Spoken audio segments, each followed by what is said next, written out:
Hello everyone, I am streaming Stillwater again. It was pretty fun when I started playing it before, so I figured I'd keep playing it until I finish it. Marvelous!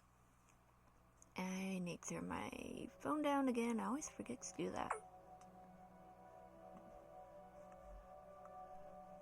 Okay, and I think I turned it up, the volume up high enough to where you can hear the game's music now.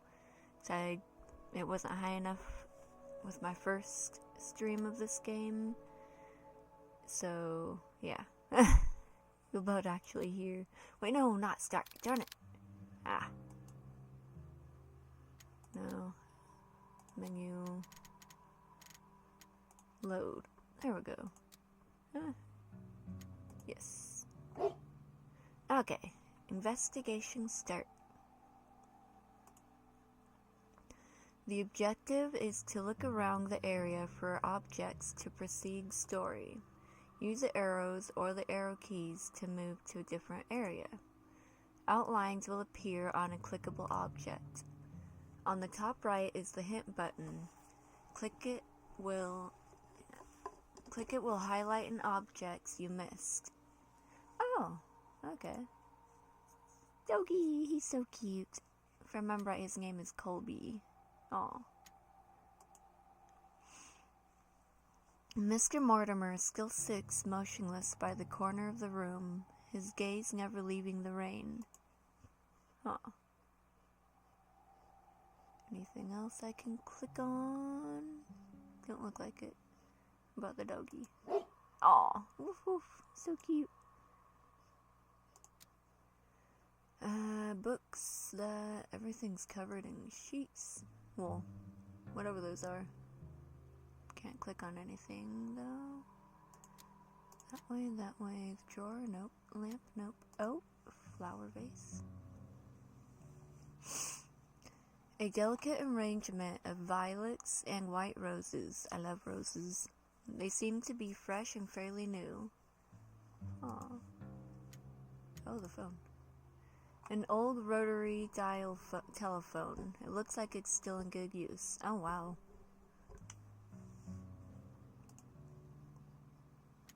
Oh.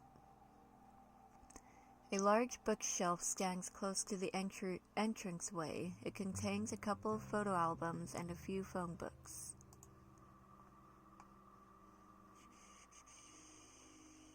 Is that all? Looks like it.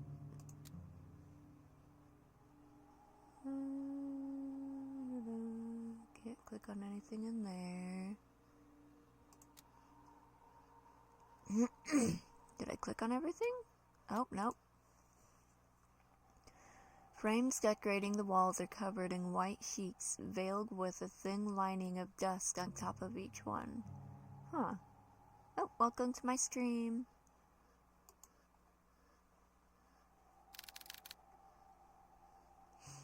Wow, there are so many paintings covering the walls.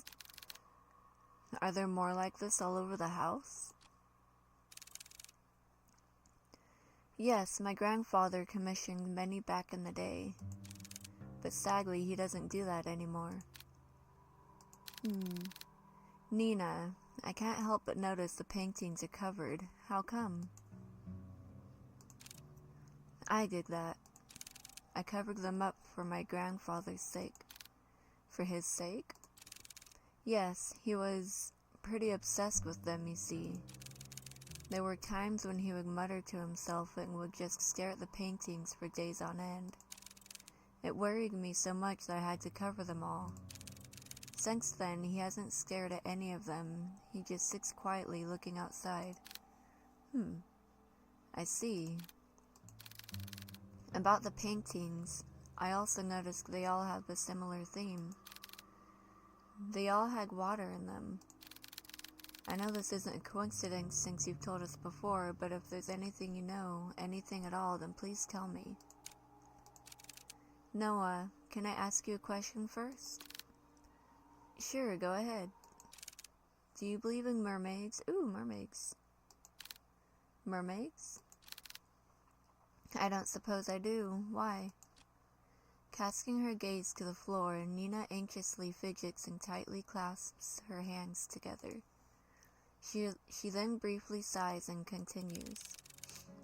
Well, there's this story, or rather, more like a fairy tale that my family has passed down. A fairy tale? Yes, well, it feels like one to me. It was about a fisherman who fell in love with a mermaid. My throat's already getting sore.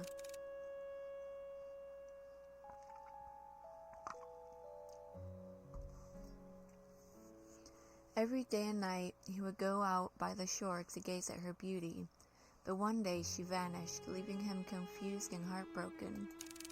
Determined, he would sail many seas for a chance to see her again.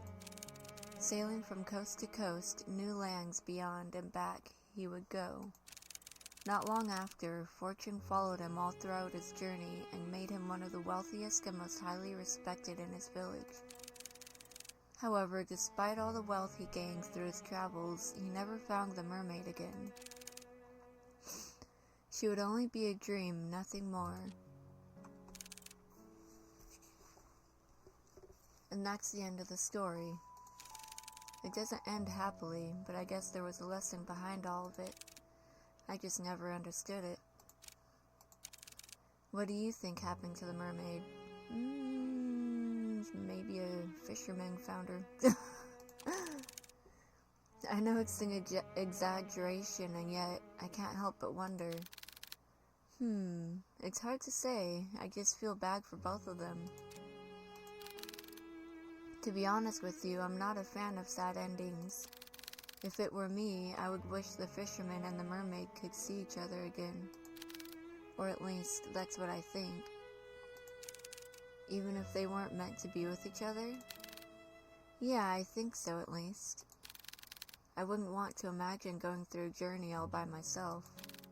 It's hard being alone. Yeah.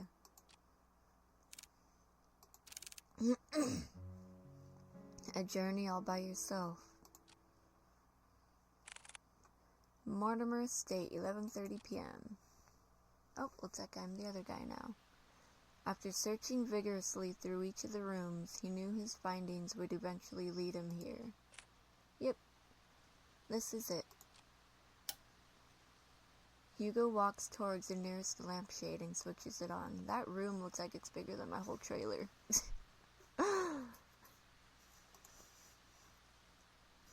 Dimly illuminated, he sees the extent of how lavish this part of the house is. From the customized window drapes to the vintage furnishings, everything here exudes that extravagance. But much like the interior Hugo has seen so far, he finds this one in particular reeks of it. Plastered from wall to wall, a gloom lingers. It's as if the room itself is moldering despite its preserved nature. Tea set.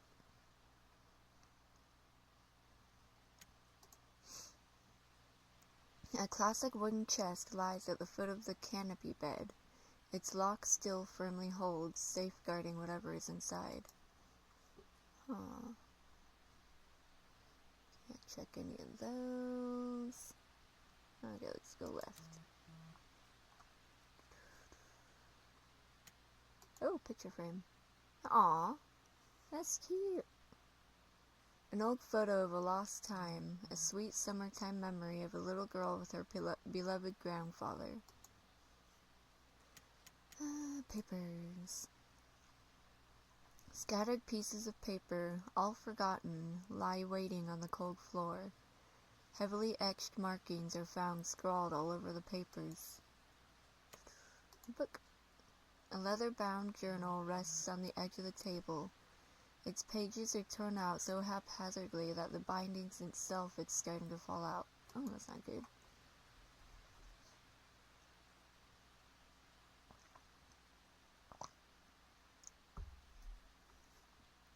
Ooh. A pristine pearl-white tea set sits patiently by, untouched and unused for quite some time. I like tea sets. They're cool. Oh, a big painting. Atop the fireplace, unblemished and unmarked by time, hangs a curious and familiar painting of a beautiful woman floating on water, a mermaid. And I think that's everything over here. Go right. Anything? No, nothing over here. A meticulously organized set of academic books ranging from non-fiction to geography are all on display. However, hidden away behind the vast collection are some children's fairy tales, all carefully kept. Huh. I need to hurry. I don't want to stay here for too long. Ah, that's all.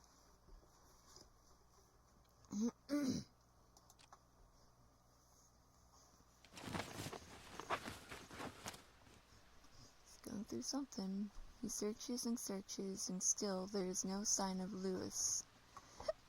I'm thinking maybe it's Lois. Maybe that's the mermaid. I don't know. To Hugo, even if there is a fragment, a singular thread to that person, to their real selves, he could find them. But there is nothing.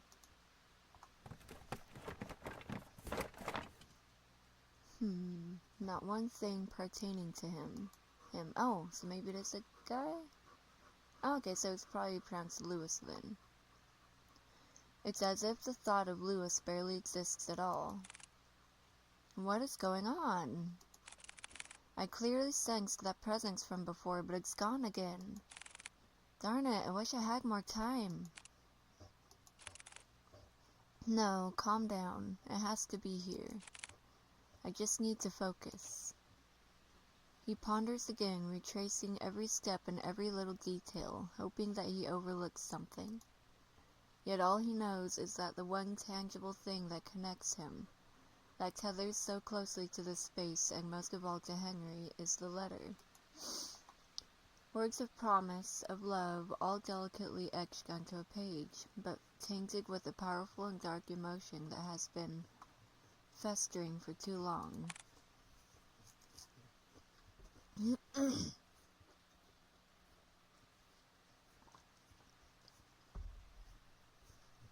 Tainted. From the very start of all of this, Hugo believed that whoever Lewis was, they were the ones responsible. He thought he could find them and convince them to stop their haunting for good, to bring them peace and to move on. However, that isn't the case anymore. The unnatural force that binds everyone so closely together in this family is not the cause of an angry spirit. No, it's something far more devious than that. As he takes the letter out from the envelope, he notices a change within. Bearing no foreboding thread at the bottom of the page, it looks just like a regular letter. Or rather, what it once was.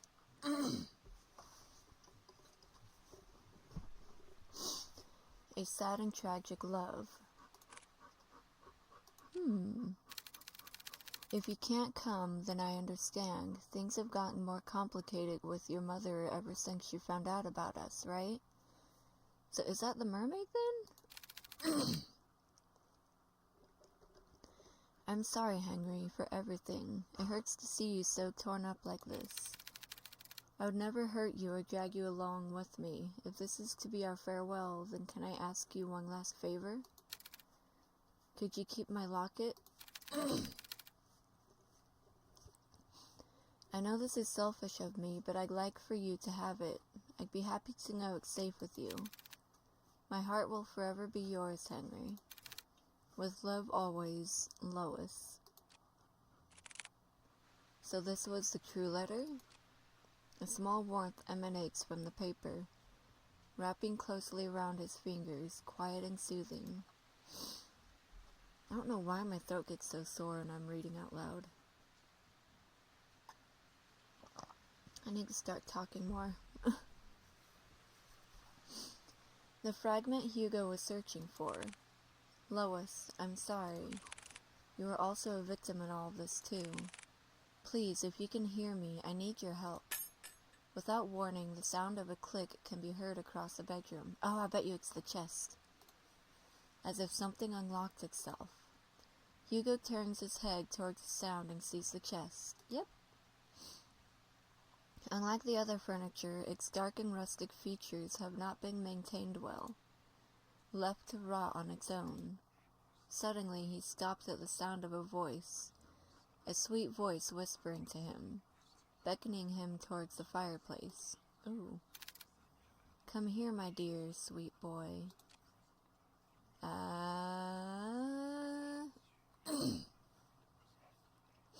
Should I go to the painting or not go to the painting? You know what? Let me save it right here. Save it to there.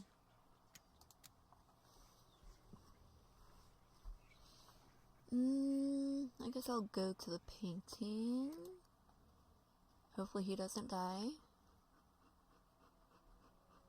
There, mounted by the fireplace, is a painting of a beautiful woman floating on water.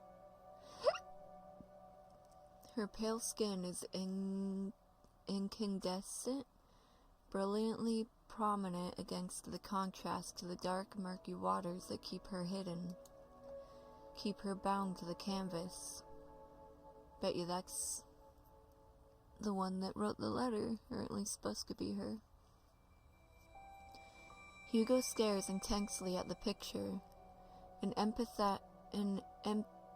emphatic sorrow swells within him, disarming his very senses and forcing him to inch closer, surrendering himself to the sweet song. Poor thing, how lonely you must feel. You are a lot like him, like Henry. Uh-oh. Is he gonna get hurt? As Hugo approaches closer and closer to the painting and his mind screaming to run, he sees it. He can finally see beyond the facade the lady portrays, for what the painting truly is. But don't worry. I can take away that sadness. Uh-oh. A deformed creature, a mermaid, floats above the surface. The voice whispers. Large, hollow eyes stare back, boring deeply into his eyes. Her skin is melting, bleeding heavily this black ichor as it gushes out from the canvas. Uh-oh.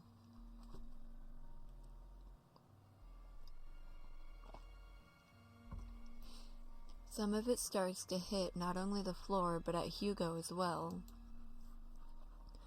The black viscous tar clings persistently onto him, unrelentless as they continue to pile up.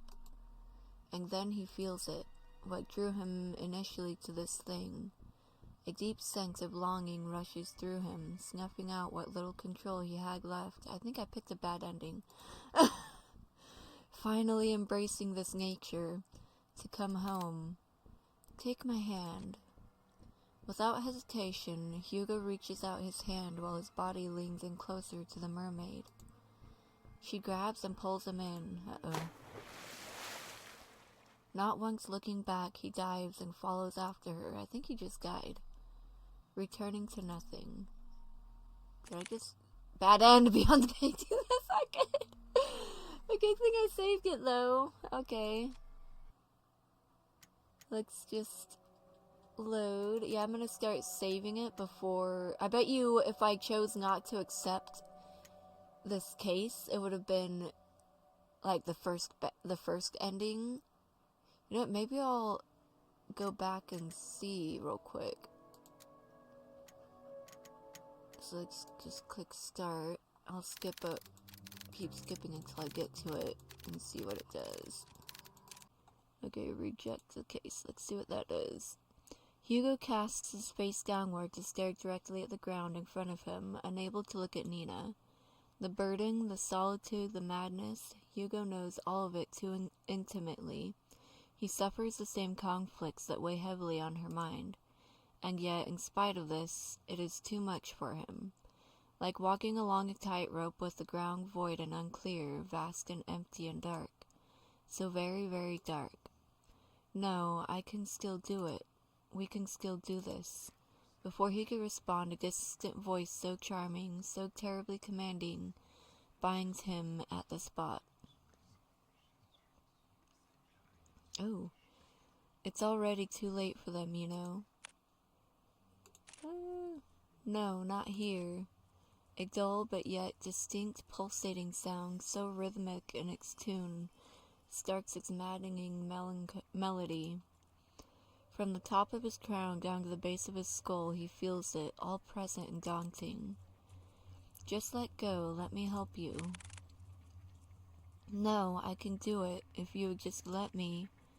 Snake-like hands wrap around his head so closely, squeezing ever so tightly, that he can't help but try to shut his eyes from the pain. That's not good. Such a kind person you are, Hugo. Hugo tries to ground himself. He tries to remind himself to breathe. A sweet and beloved friend. To remember there are other people that care for him. The joy and warmth of their company.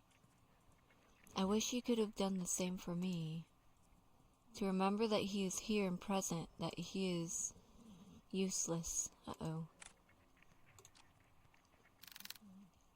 Hugo, hey, what's wrong? Tugging at Hugo's coat, Noah tries to catch his attention but fails as he notices something amiss. Hugo? There's a despondent look on Hugo's face, his eyes distinctly shrouded by deep haze as if lost in them. He won't budge, no matter how many times Noah tries to tug or shake him, he still will not respond. Uh-oh.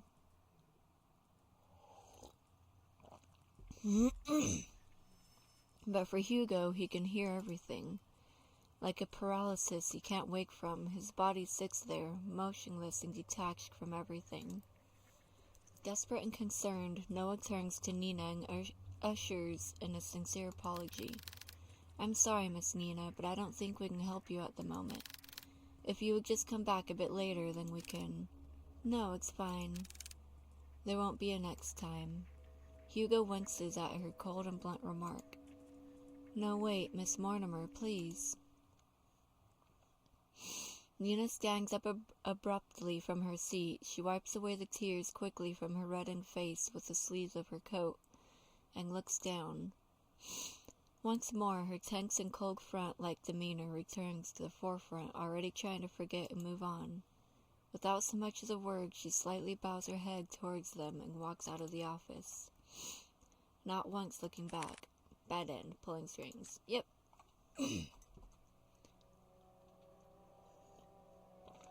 Okay, so I've got 2 of the bad endings so far. Go back to this one. Don't go to the painting. No, stay focused, Hugo. I won't let it get to me.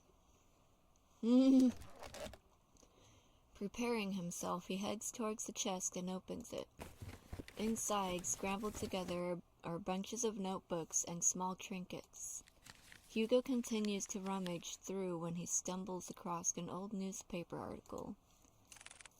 Young man found dead by the lake. Uh-oh.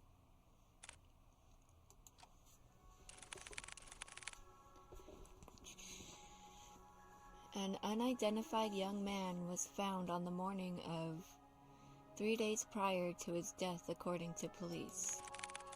Ruled as a... Police have claimed that the troubled youth drowned himself. Uh-oh. This certainly is a tragic loss, an unfortunate event indeed, someone comments. No claim of his body has been made yet. That's not good. I'm gonna guess it's pronounced Lewis. Yeah. By the corner of Hugo's eye, he spots a bright lamp buried beneath the clutter. He reaches for it. Oh, is that the grandpa?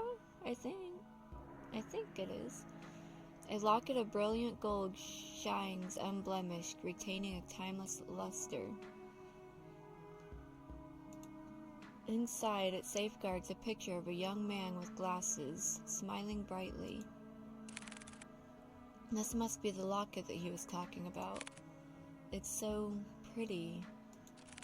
I'm surprised it still shines like this. And this picture, did he put this here? No, it might have been Henry. But why would he store it away like this? What should I do? Let's save.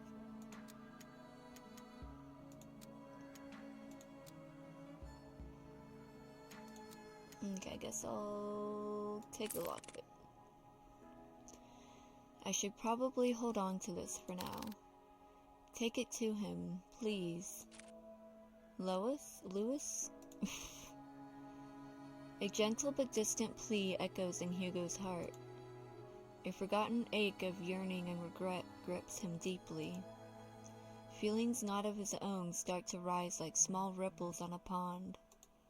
Waiting to be found again and remembered. Wanting to be found again. Don't worry, I'll bring it to him. I'll make sure of it. Hugo is about to put everything back into the chest when he feels a wet and cold sensation crawling up his leg. Uh-oh, did I just get another bad ending? What? Water? A pool of water relentlessly spreads across the floor. Oh yeah, the lady was saying something about water appearing all the time. Already seeping into the chest. Uh-oh. Darn it, no! Oh. Suddenly the lights shut off. Yeah, I think I just picked another bad end. A scream is heard, followed by a myriad of shouts. Hugo is about to call out to Noah, but stops at the sight of pale feet before him. Uh-oh. Yep, I think I just got another bad end. I really need to stop messing with things. Should have left the locket.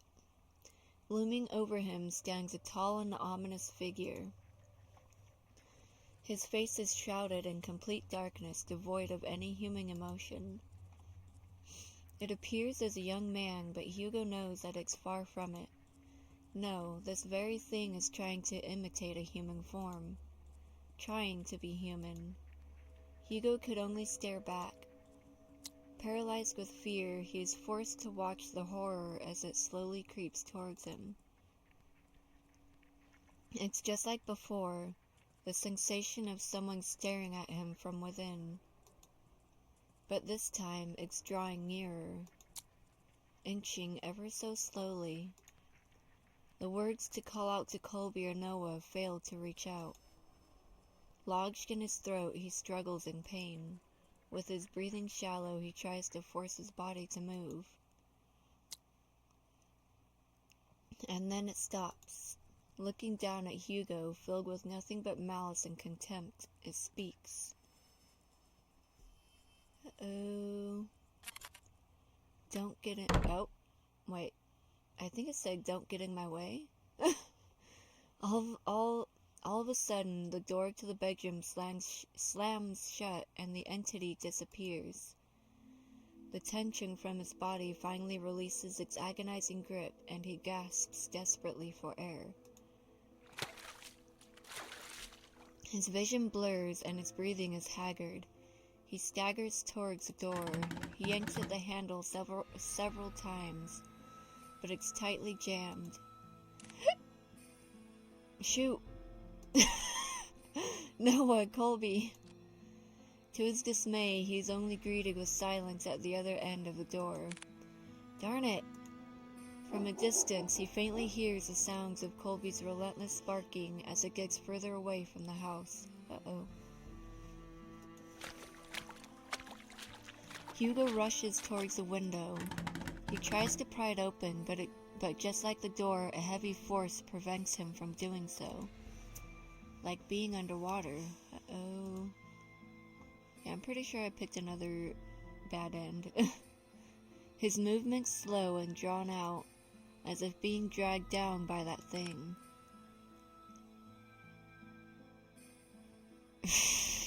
Trying to think of a word to use instead of that. Flip this?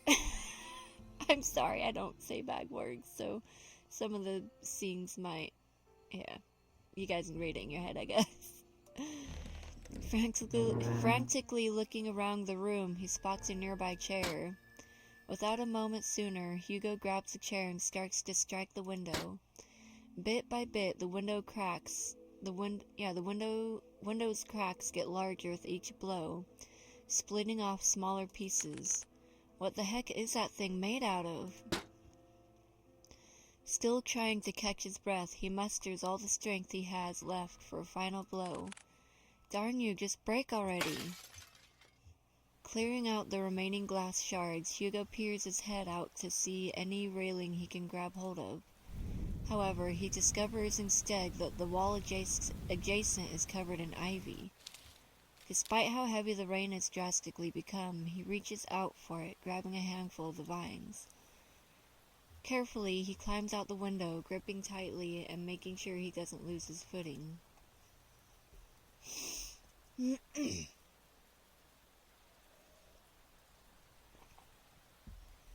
Yet, to his luck, the patch of vines he clutches starts to tear away from the wall. Uh-oh. Out of desperation, he struggles to find his grip on another, but fails when his hands slip out of reach. Shoot! Yep, he's dead, I think. Clamoring wildly, he loses grip on the ivy. He crash lands down onto a thicket of bushes. Uh-oh. Air forced out of him, he heaves uncontrollably, trying to even out his breathing. But even that is laborious. An immense pain spreads across not only his back, but his entire body. I'm getting too old for this. Although his body screams out in pain, he forces himself up. Oh, so maybe he didn't die. That's good. There's still time. I can do this. I have to do this. With staggering feet and haggard breathing, he makes his way to the place where it all started. To the lake where this tragedy starts and ends. Lake? Don't know what time it is. Ooh, my ear. Finally entering through the park, Hugo calls out to Colby and Noah. Colby, Noah, where are you? He hears faintly the sounds of barking and echoes of people yelling in the distance. He rushes towards the echoes, guiding him through the downpour. With his heart racing and blood rushing to his head, he finds his way to the lake. I bet you they're not actually there. Something's imitating them.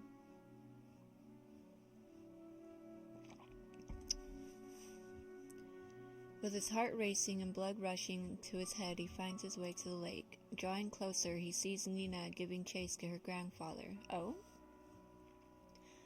Unfortunately, she doesn't get too far as Noah stops her. Grandpa, stop, Grandpa! Let me go, my grandpa, he's... No, Nina, it's dangerous, you'll get hurt too. I don't care, I don't want to lose anyone anymore. It's at that instant Hugo trudges against the water, pursuing in Nina's stead. Hugo? No, don't! Oh, doggy! Please fall deaf to his ears. Not even the whines and worried cries of his partner could make him turn back. Determined, he forges ahead. Nearing the deep end of the lake, he sees Henry Mortimer gazing directly at the abyss. He looks even more frail and disheveled than before. It's as if all the life he's lived up until this point has begun to fray, draining every ounce of himself, and surrendering it all to the lake. Before Henry could lean in, Hugo reaches out and tugs at his arm. Mr. Mortimer, listen to me. Nothing is waiting for you down there, so please come back to the shore with me. Motionless and unresponsive, he stares deeply into the water. The haze over his eyes is still obscure and persistent. There are so many things we cannot afford to lose in our lives, and you're one of them. To Nina, you're all she has left. She needs you, Mr. Mortimer. Hugo felt it, a slight jolt from Henry's arm as if stirred by the mention of Nina. Oh, he does not... Look, Like, I know he all of a sudden aged younger earlier, yeah. Don't know how that happened yet, but... He slowly turns to face Hugo. He still looks like he's, like, possessed. His eyes. Nina? However, just as cruel and violent as the storm, Henry jerks back, wrenching his arm away from Hugo's hold on him. No, all of this is my fault. If only I got to Lewis sooner, then none of this would have happened. He was waiting for me. Okay, so it is a guy. Was patient with me. And yet, for all the things he's done, I chose my family over him. He's gone because I didn't pick him. Henry backs further away from the shoreline. Mr. Mortimer. His manic eyes never straying away from Hugo as he keeps his distance from him. Lewis, I'm sorry. I was the one who dragged you into this. You deserved so much more, and I wished... Henry struggles over his words. He clasps tightly to his shirt, his throat dry and taut from all that he has bottled up. From all those repressed and silent years of just waiting for this curse to finally take him. I wished I had gone with you that night, Lewis. Sir, even if you still covet that wish, it wouldn't resolve anything. Not for you or Lewis. I read what he wrote to you those years ago. He understood if you didn't want to come see him, but the thing is, Mr. Mortimer, Lewis never thought anything less of you. He said so in his letters to you. His letters? For the longest time, I wanted to believe he hated me for that, resented me for that choice. Or at least, I thought it was easier for me to think that way.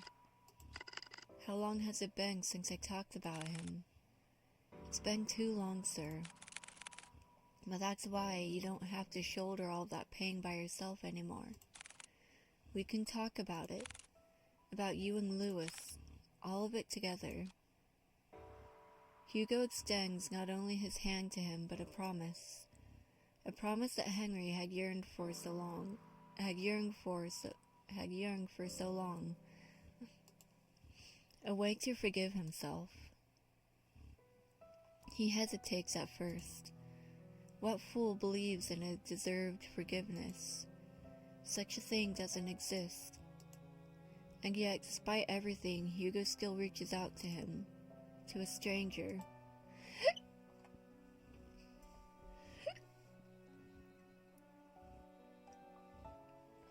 I don't know why, but every time I read something out loud for a while, I get hiccups every once in a while. Maybe he can be forgiven. Just as he was about to reach out for Hugo, a hand slithers around Henry's instead. Uh-oh. Ooh. Its arms unnaturally contort around him, while its head perches on his shoulder. This thing, this Lewis, is no longer pretending to be human. With piercing cold green eyes, it glares directly at Hugo, mocking him, cursing him, wishing nothing but despair. Uh-oh. We can be saved? We can be forgiven? There is only one true way out of this. I will share with you the most happiest of endings. Uh-oh. Before Hugo could reach out for Henry's hand, he disappears into the water. Mr. Mortimer! Without hearing the anguished cries and desperate pleas, Hugo dives after him. Into the abyss. Huh. Uh-oh. Plunging into icy waters, Hugo feels shocks running rampant throughout his body, like spikes continuously piercing from his legs to the tips of his fingers. Fiercely and unyielding, his chest tightens and his heart races as he begins to kick his legs, hoping whichever way he goes, he'll find his way to Henry. Swimming deeper and deeper in, he sees faintly a figure slowly descending into the darkness. Uh-oh. As he finally gets closer to Henry, long snake-like arms stretch across the void and grab Hugo's neck. That's not good. Violently squeezing all the air out from him.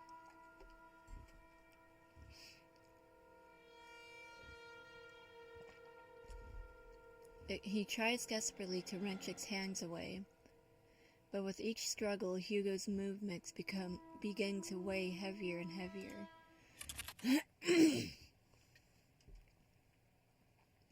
Lewis, where are you, Lewis? It's looking for Lewis? Uh-oh.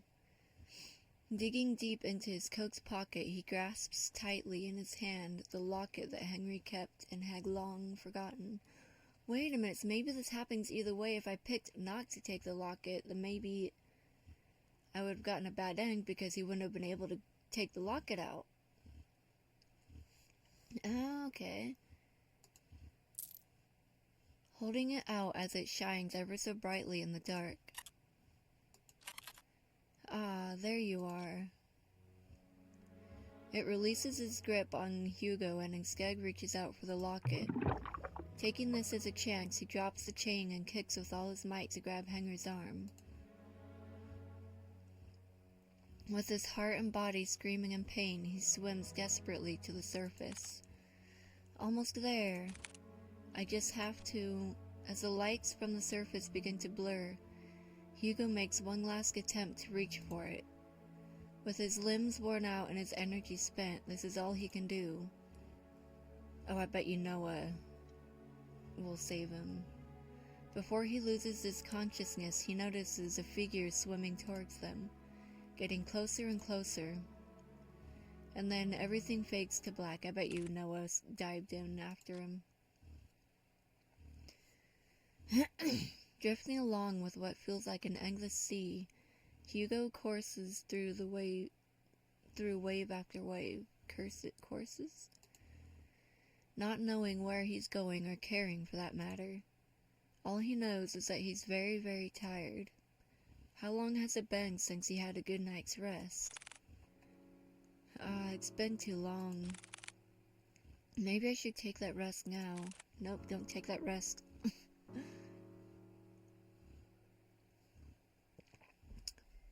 I like that so much. I agree that you deserve it, but not here. I'm sorry for startling you. I just wanted to see you one last time before I go. Lewis, you've done so much for me and Henry. I can't thank you enough. No worries. I want to thank you too for watching over me. And also, I want to apologize for my remarks from before. I really thought that I had things figured out once I found you, but you know how that turned out for me. It's alright, really. After all this time, I didn't think anyone could hear me. Especially Henry. Lewis. I was worried about him for a long time. He always wanted to keep me away from his personal struggles, to keep me safe from them. But I was too stubborn for my own good. Honestly, I don't regret it. Any of it. Even if I could no longer reach out to Henry. Fate weaved its threads back to you, our tangent connecting us once more to this very moment. And for that, I am forever grateful to you, Hugo. You're welcome, Lewis.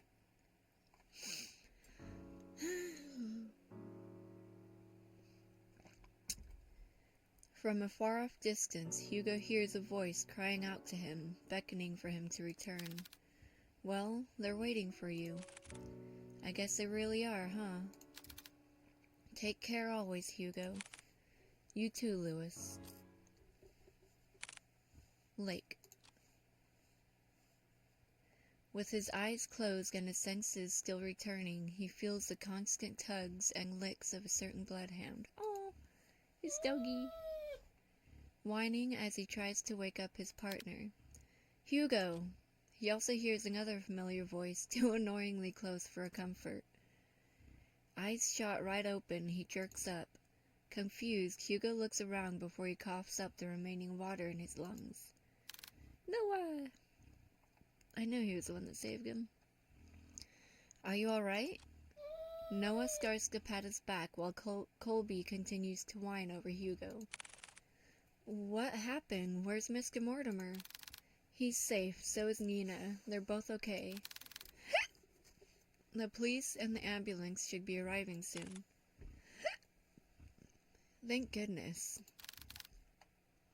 Isn't there more you have to say to me? Instead of thank goodness? I swear you don't listen to a darn word I say. I'm sorry, Noah. Exhausted, he lets out a sigh.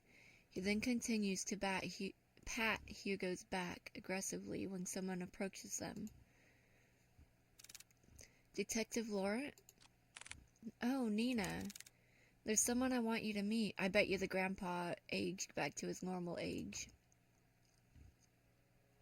Yep, he's not young looking anymore. Behind her stands an elderly man. Frail in stature, he timidly looks to the side pensively as he ponders to himself. Although his youth has long faded, his eyes are what catches Hugo's attention. They're no longer piercing and vicious green, only eyes just like Nina's. Hello, Mr. Mortimer. Detective. I never got the chance to say goodbye to him. I always thought about it every day. What if Louis lived on in this world? What if he stayed a little longer with me?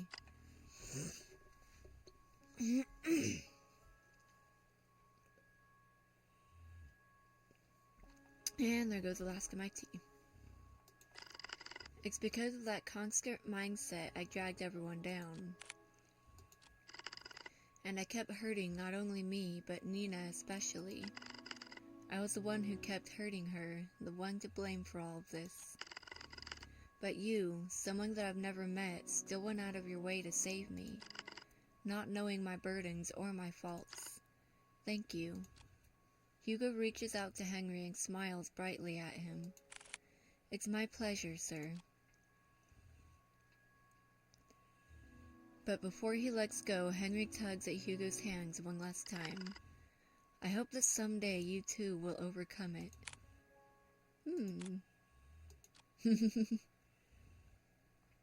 I think I beat it. Did I get the good end? Oh, the next day, 8 a.m. Oh, they're back in the office. Well, good morning, Hugo. You're bright and early. Morning. With much fervor and haste, Hugo resumes writing on his notepad. Although by closer inspection, he looks like he's going to combust any minute. Poor Hugo. Are you writing up the report? Without looking up, Hugo responds back. Yeah, for the most part. You still need to write yours, too. I will. But since I haven't had breakfast yet, and I don't like eating by myself... the same breakfast. That still looks good, though. Let me guess. 2 is better than 1? Bingo! Wow, Hugo, you're really catching on. I'm so proud of you. Ah, shut it, will you? I swear, if only I hadn't fallen off from that darn window, maybe my report would have been shorter. Before Noah could begin to cut the bacon, he pauses at the mention of Hugo's report. Oh yeah, by the way, mind telling me what happened to the Mortimer's window? I broke it. Well, that's obvious to me. What I don't understand is, why is it broken? Do you know how much it costs to repair a window like that? I know. It was really dumb of me. I'm sorry. I mean, he would have probably died in there if he didn't. Besides, I told Mr. Mortimer about it before we left. Honestly, I was expecting an earful from him, and also the bill. And? Surprisingly enough, he said it was okay. Haha, lucky us, right? So what, you just called it a day after all that? Thank you so much, Mr. Mortimer. You broke it, you pay for it. Would you chill? Of course I'll pay for it. But each time I kept insisting, he just shrugged it off. Said that we already went through a lot for them, so this was nothing in comparison. You know what? He's right. After all that we went through, we deserve at least a nap. But before he could walk away, he stops and sees a familiar person walking towards the storefront, carrying something with her. Oh, it's Nina, I'm sure. Yep. Good morning, you two. Just barely a foot through the door, a certain bloodhound stirs up from his resting spot and makes his way towards Nina, tail uncontrollably wagging. Aw, good morning to you too, Colby. Nina scratches behind one of Colby's ears, making his right foot unconsciously move on its own, scratching an invisible but desirable spot for him. Good morning, Miss Nina. Morning. What brings you here this time around? Is everything alright with your grandfather? Yes, he's doing pretty well, actually. Even better than before. Let's go on my water.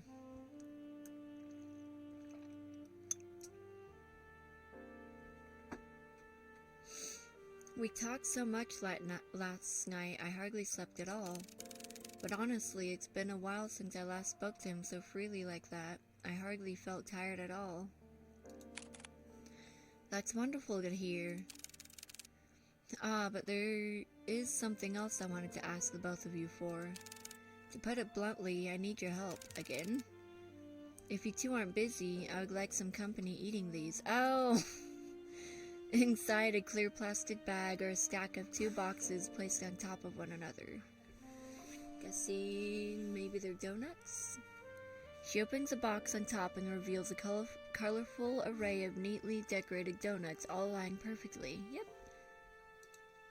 No cramped or squished spaces. A work of art in Hugo's eyes. Wow, so pretty. Donuts? They look so delicious. We're more than happy to eat these with you, Nina. Haha. There he goes again with his donuts. Oh yeah, he always gets a donut when he goes to the diner. Well, not always, but when he's in a good mood, I think. But yes, please join us, Miss Nina. We're about to have our breakfast, too. Weren't we, Kuya? Always so brazen in front of others. You do make it exceptionally easy for me. You both have such great chemistry with each other. On second thought, I'm way too tired for this. I'm going to have to apologize in advance for this, Nina. But truthfully, I've been running on last night's coffee, and I'm about to pass out any minute now. No worries. Honestly, I think a little break time sounds like what we all need right now. Thanks. Doggy. Hugo puts down his pen and proceeds to head for the couch. Colby follows after him. Would you like to join us, Miss Nina? I would love to. I guess we save these for later then? Yes, please do. Now come on, it's nap time.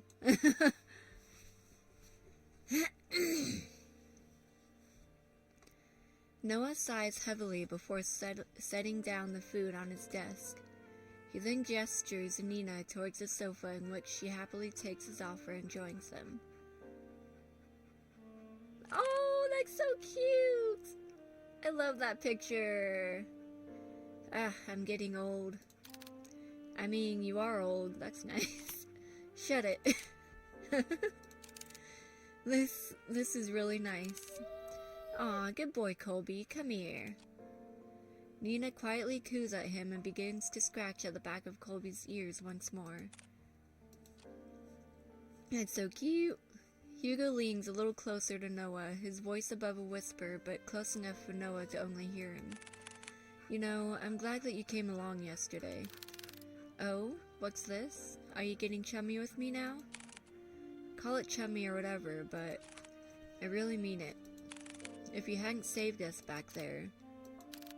Look, I told you before, I'll be there whenever you get yourself into reckless stuff. Besides, didn't you say this was nap time? Get some rest. You deserved it. You too. A calming silence fills the room as they bask under the morning glow. No big parties or celebrations. Just each other's company and sharing this small reward. A small and warm comfort. Good end. Case closed. That was actually really cool. I like this game. It's like, I don't know if I'll go back to see the, like, it's already been an hour streaming, so I don't think I'm gonna see what the bad end would be for that last one right now. I'll probably do that a different day, but yeah, I liked this game. It was not too much, like, didn't have too much, like, horror aspects to it. I mean, it did, but not real. Like, I didn't notice any jump scares, honestly. Like I said, there were some small jump scares, but I didn't even really... Well, I guess, maybe... Yeah, I guess a couple of those were jump scares. They just didn't really jump scare me. But, yeah, no, this is it's a fun game. Let's see. There should be... Let me go to options real quick. No, not options. I think it's break room. Yeah, I'm gonna click on the credits. Studio Clump. I got this off of itch.io, however you say that. But yeah, I liked it. I guess that's probably the one bad ending that I haven't done yet.